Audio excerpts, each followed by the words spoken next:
Hello मेरे प्यारे बच्चों, क्या हाल चाल। बढ़िया सा। उम्मीद है बच्चों आप सब लोग बहुत अच्छे होंगे और आशा करता हूँ बच्चों आप सब लोग की पढ़ाई भी बहुत अच्छी चल रही होगी।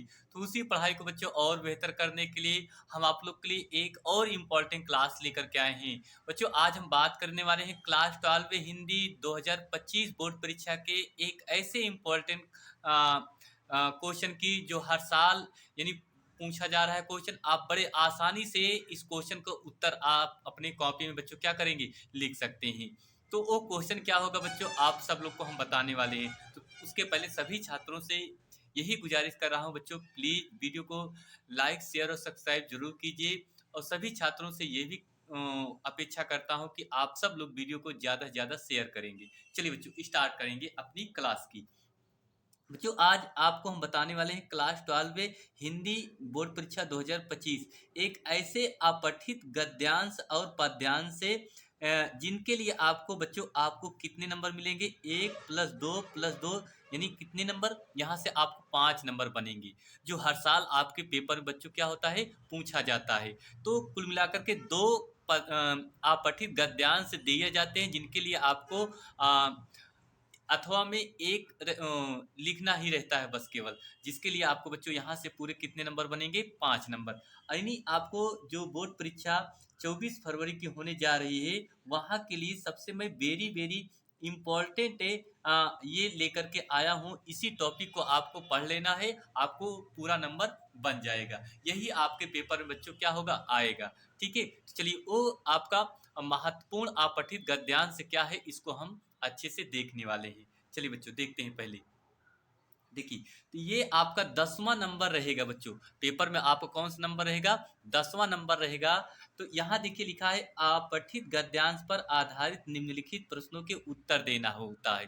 बहुत सारे क्या होते हैं छात्र कि इसको ये एक कहानी नुमा रहती है जो पढ़ते नहीं हैं, इसीलिए इसको क्या करते हैं छोड़ देते हैं। बच्चों आपको पढ़ करके इसी में से आपको क्या करना रहता है, आंसर लिखने के लिए आता है। ठीक है, देखिए क्या लिखेंगे, दिया है क्या नंबर में, देखिए ध्यान से पढ़ लेंगे आपको समझ भी अच्छे से आ जाएगा। किसी देश की उन्नति अथवा अवनति वहाँ के नारी समाज पर निर्भर करती है। जिस देश की नारी जागृत, शिक्षित तथा गुणवती होती है वही देश संसार में सबसे अधिक उन्नत समझा जाता है। इस दृष्टिकोण से भारत के वैदिक युग में नारी का महत्वपूर्ण स्थान है। नारी का महत्वपूर्ण स्थान है। उस समय भारत सब देशों का सिरमौर माना जाता था। उस समय भारत सभी देशों का सिरमौर माना जाता था। कहा जाता है कि सरस्वती, लक्ष्मी और दुर्गा आदि देवियां धन विद्या धन और शक्ति की प्रतीक मानी जाती थी। विद्या धन और शक्ति की प्रतीक मानी जाती थी। जीवन के लिए ये तीनों ही महत्वपूर्ण साधन हैं। जीवन के लिए ये तीनों महत्वपूर्ण साधन हैं। ये नारी रूपी देवियों की कृपा से ही प्राप्त हो सकते थे। कहा जाता है कि ये नारी रूपी देवियों की कृपा से ही प्राप्त हो सकते थे। अतः भारतवर्ष में सर्वत्र देवियों की पूजा होता था। अतः भारत के सर्वत्र देवियों की क्या होती थी, पूजा होती थी। आगे लिखा है बच्चों, मनु ने तो यह तक कह दिया था कि मनु ने यह तक भी कह दिया था कि जिस घर में नारी को सम्मान मिलेगा, जिस घर में नारी को सम्मान मिलेगा उसको कभी रिद्धि सिद्धि प्राप्त नहीं हो हो सकती। मतलब जिस घर में नारी को अच्छा से सम्मान नहीं मिलेगा उस घर में कभी भी रिद्धि सिद्धि प्राप्त नहीं हो सकती है। तो ये रहा बच्चों कहानी। अब इस कहानी का हमें उत्तर देना है। तो प्रश्न बच्चों आपके ये हैं, 3 प्रश्न हैं। तो 3 प्रश्न में पहला प्रश्न आपका लिखा है, जीवन के लिए कौन से साधन महत्वपूर्ण बताए गए हैं। जीवन के लिए कौन से साधन महत्वपूर्ण बताए गए हैं। नंबर 2 लिखा है, उपयुक्त गद्यांश का शीर्षक निर्धारित कीजिए। उपयुक्त गद्यांश का शीर्षक निर्धारित कीजिए। फिर लिखा है, भारत में नारी का महत्वपूर्ण स्थान किस काल में था?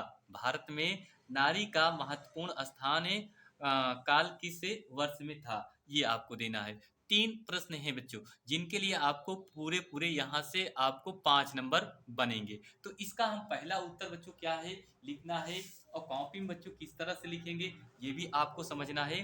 कह रहा है कि जीवन के लिए कौन से साधन महत्वपूर्ण बताए गए हैं? तो अब ये देखिए, तो अगर बच्चों यहाँ से तो हम कॉपी में आप दोनों तरफ लाइन खींचेंगे, उसके बाद यहाँ पर लिखेंगे, हेडिंग बनाएंगे प्रश्न उत्तर नंबर। क्या बच्चों नंबर हेडिंग बनाएंगे? प्रश्न उत्तर नंबर। ठीक है भैया, प्रश्न उत्तर नंबर 10 का आपका का है। ठीक है, 10 का इसी तरीके से आपको अंडरलाइन करना होगा, लाइन खींचना होगा। ठीक, खूब सजा करके आपको क्या करना होगा बच्चों, लिखना होगा। अब यहाँ पर हम नंबर 1 डालेंगे। क्या डालेंगे बच्चों? नंबर 1। अब नंबर 1 में बच्चों क्या लिखना है? कह रहा है कि आपसे जीवन के लिए कौन से साधन महत्वपूर्ण बताए गए हैं। ठीक है, जीवन के लिए कौन से साधन महत्वपूर्ण बताए गए हैं, यही आपसे कह रहा है। देखिए बच्चों, तो बच्चों इसका आंसर यही होगा कि आ, जीवन के लिए उत्तर लिखेंगे, जीवन के लिए, जीवन के लिए विद्या, विद्या कामा धन, धन एवं शक्ति, एवं शक्ति। जीवन के लिए विद्या कामा धन एवं शक्ति, शक्ति ये तीनों जीवन, ये तीनों, ये तीनों जीवन के महत्वपूर्ण, जीवन के महत्वपूर्ण, महत्वपूर्ण साधन माने गए हैं। महत्वपूर्ण साधन माने गए हैं, ये है। क्लियर? तो जीवन के लिए महत्वपूर्ण साधन माने गए हैं। अब उसके बाद आपका ये पहला उत्तर हो गया, जीवन के लिए विद्या, धन एवं शक्ति ये तीनों जीवन के महत्वपूर्ण साधन माने गए हैं। हो गया आपका। देखिए कितने सरल शब्दों में आपने लिख दिया। उसके बाद फिर आप नंबर 2 लिखेंगे। नंबर 2, नंबर 2 में आपसे कह रहा है कि उपयुक्त गद्यांश का शीर्षक निर्धारित कीजिए। उपयुक्त गद्यांश का शीर्षक निर्धारित कीजिए। इसका शीर्षक क्या है? तो आपने इस शीर्षक को अच्छे से पढ़ा है बच्चों कि इस शीर्षक के अंतर्गत नारी को सशक्तिकरण के लिए कहा गया है। नारी का सशक्तिकरण, तो यही तो आपका शीर्षक है। तो यहाँ पर इसका शीर्षक में बच्चों यही लिखेंगे, इसका उत्तर नारी सशक्तिकरण। क्या लिखेंगे? नारी सशक्ति, नारी सशक्तिकरण, ये क्लियर? नारी सशक्तिकरण, इतना ही आपको लिखना है इसका। उसके बाद फिर तीसरा नंबर आएंगे। क्या आएंगे बच्चों? तीसरा नंबर। तो तीसरे नंबर में आपसे एक क्वेश्चन कह रहा है, भारत में नारी का महत्वपूर्ण स्थान किस काल में था? भारत में जो नारी का महत्वपूर्ण स्थान था बच्चों, वो कौन से काल में था? तो इसका आंसर क्या लिखेंगे? लिखेंगे भारत में वैदिक युग में। लिखेंगे बच्चों, ध्यान से देखना। भारत में, भारत में वैदिक, वैदिक, भारत में वैदिक युग में, युग में, युग में नारियों का समाज में, नारियों, नारियों का